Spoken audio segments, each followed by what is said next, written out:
अस्सलाम वालेकुम स्टूडेंट्स। हम sport and movement in plants पढ़ रहे थे। आज उसी के टॉपिक को आगे कंटिन्यू करते हुए हम पढ़ेंगे सेकेंडरी ग्रोथ। सेकेंडरी ग्रोथ क्यों होती है, उसकी क्या सिग्निफिकेंस है, प्लांट्स के अंदर क्या क्या चीज़ें उसमें इन्वॉल्व होती हैं करवाने में, वो हम देखेंगे। तो असल में सेकेंडरी ग्रोथ है क्या? It is an increase in plant girth due to vascular cambium and cork cambium. Cambium जो है वो ऐसे जो है ना वो होने वाले डिवाइड होने वाले टिश्यूज़ होते हैं जिनसे जो है वो नए टिश्यूज़ बनते हैं। तो उससे क्या होता है, गिर्थ का मतलब उसकी चौड़ाई, गिर्थ उसके घेराव कह सकते हैं। प्लांट की जो चौड़ाई मोटाई जो है जिसको कह सकते हैं, उसमें जो इजाफा है उसको कहते हैं सेकेंडरी ग्रोथ। आपने देखा होगा जैसे जैसे प्लांट बड़ा होता है उसका तना भी मोटा होता जाता है। तो ये ज़्यादा एविडेंट है इन वुडी प्लांट, पेरिनियल यानी सदाबहार जो दरख्त होते हैं, कुछ श्रब्स में वाइन जो होती हैं उनके अंदर ये देखा जा सकता है। और इसके पीछे two type of cell divisions होती हैं, ये कह लें कि टू टाइप ऑफ कैम्बियम होते हैं, vascular cambium and cork cambium. In cambium के अंदर जो है वो सेल डिवीजन होती है जिसके नतीजे में न्यू सेल्स बनते हैं, न्यू पार्ट्स बनते हैं। उन पार्ट्स से जो है वो प्लांट की गिर्थ में जो है वो इजाफा होता जाता है। तो पहले है वस्कुलर कैम्बियम। तो वस्कुलर कैम्बियम क्या है? Vascular cambium it appear as a cylinder of actively dividing cell between primary xylem and primary phloem.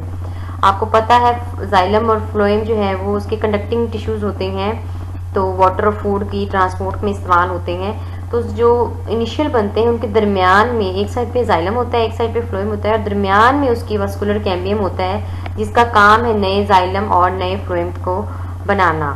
तो it give rise to two type of tissue, secondary xylem next to inner surface, mean अंदर वाली side पे नया xylem बनेगा, mean दरमियान में है ना, तो दरमियान के अंदर वाली साइड पे उसके जाइलम है और बाहर वाली साइड पे फ्लोएम है। तो जाहिर सी बात है जो नया जाइलम बनेगा वो भी अंदर वाली साइड पे नया बनेगा, और जो पहले वाला जाइलम होगा वो इनर चला जाएगा मजीद, और वहाँ पे एक नया अंदर वाली साइड पे ही।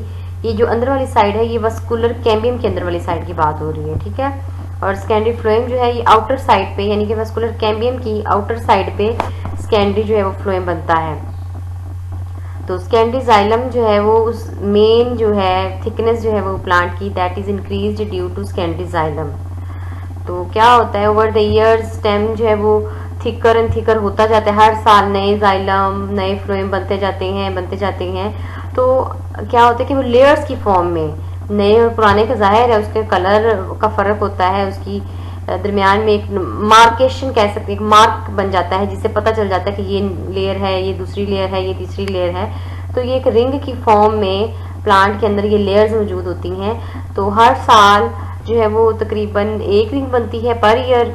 तो उसकी जो है वो रिंग के काउंट से हमें पता चलता है कि वो प्लांट कितना पुराना है। जब हम वो ट्रंक काटते हैं, वो तना काटते हैं, तो अंदर से हमें रिंग, अभी डायग्राम आएगी उसमें आप देख सकेंगे कि रिंग्स बनी हुई होती हैं जिससे हम काउंट करने से हमें प्लांट की जो है वो एज का पता चलता है। मोस्ट ट्रीज के अंदर जो है वो conduction of water and dissolve substances by secondary xylem become limited due to outer और यंगर पोर्शन ऑफ ट्री। मतलब उसमें जो नए बनते हैं उन्हीं के अंदर ही जो है वो ज़्यादातर कंडक्शन रह जाती है। जो पुराने होते हैं वो आहिस्ता आहिस्ता उनके अंदर क्या होता है कि वो इनएक्टिव होना शुरू हो जाते हैं। तो as tree grow older only few annual rings are active. तो सिर्फ कम होती हैं एक्टिव, उनको सैप वुड कहते हैं, और जो इनएक्टिव वुड होती है उसको हार्टवुड का नाम दिया जाता है। हार्टवुड जो है असल में क्या होता है कि प्लांट के अंदर, हमने जैसे चैप्टर नंबर 15 में भी पढ़ा था कि कुछ जो है वो अपने स्टेम्प में स्टोरेज करते हैं वेस्ट केमिकल का भी, या और कई तरह के केमिकल्स। तो वो चीज़ यहाँ पे हार्टवुड की फॉर्म में प्रेजेंट होती है, लाइक रेजिन्स, ऑयल्स, गम, टैनिन्स, ये सारी चीज़ें वहाँ पे स्टोर होती हैं जो कि डिके और इंसेक्ट अटैक से बचाने के लिए हेल्पफुल होती हैं। Like in red cedars and conifers जो है ये चीज़ पाई जाती है। ये देखें जी डायग्राम के अंदर, ये जो ब्लैक कलर की आप डायग्राम देख सकते हो उसमें आप छोटी छोटी लाइनें देख सकते हो जो दायरों की फॉर्म में हैं, जिससे हमें पता चलेगा कि जिसको काउंट करके पता चलेगा। और सैपवुड और हार्डवुड भी क्लियरली देखी जा सकती है। दरमियान वाली डार्क कलर की होती है वो हार्डवुड होती है क्योंकि उसका डार्क कलर है, उसमें केमिकल स्टोर हुए हुए होते हैं। और जो सैपवुड है वो लाइट कलर की होती है उसमें भी कंडक्शन हो रही होती है। अगर उसको क्रॉस सेक्शन को देखा जाए तो इस तरीके से मज़ीद उसको आप देख सकते हैं। और उसकी छाल जो है वो कॉर्क की फॉर्म में होती है, जो आप दफ्त की छाल लेते हैं ब्राउन से कलर की, that is due to cork उसकी होती है। और ये आप डायग्राम में देख सकते हैं। प्राइमरी जाइलम और वस्कुलर कैम्बियम है दरमियान में करके, और अंदर उसके जाइलम, जैसे हमने पीछे भी बात की है कि जाइलम की वजह से ज़्यादा थिकनेस होती है। देखें फ्लोएम नो डाउट नए बन रहे हैं, लेकिन फ्लोएम क्या उतना ज़्यादा घिराव नहीं है जितना जाइलम जो है वो ज़्यादा कह लें कि उनकी चौड़ाई है, जिसकी वजह से ज़्यादा वो चौड़ाई में इजाफा करते हैं।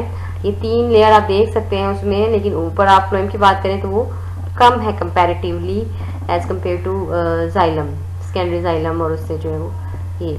और जो है वो बाहर वाला जो फ्लोएम वाला पार्ट है वो कॉर्क कैम्बियम के साथ मिलके बार्क बनाता है, यानी कि उसकी छाल बनाते हैं वो कॉर्क कैम्बियम।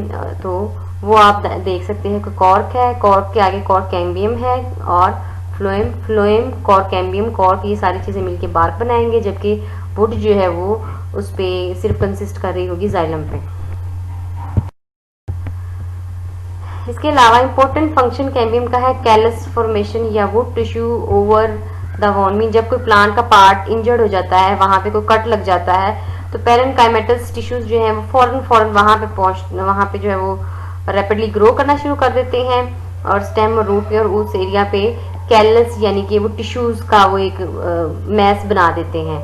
इसके अलावा callus also unite the branches during budding and grafting. जब बडिंग या ग्राफ्टिंग की जाती है तो क्या होता है, ग्राफ्टिंग में क्या होता है, 2 शाखों को जोड़ा जाता है, आपस में बांध दिया जाता है, आहिस्ता आहिस्ता क्या होती हैं वो आपस में जुड़ जाती हैं। तो वो किस तरीके से जुड़ती हैं, वो कैलस उनके दरमियान में बन जाता है, जो एज अ बॉन्ड कैलन के दरमियान में एक्ट करता है, वो मैस ऑफ टिश्यू जो उन दोनों पार्ट्स को आपस में यूनाइट कर देता है, तो वो भी इसी से ही बनता है। तो ये हमारा आज का टॉपिक था। नेक्स्ट इंशाल्लाह हम मूवमेंट इन प्लांट कल से स्टार्ट करेंगे।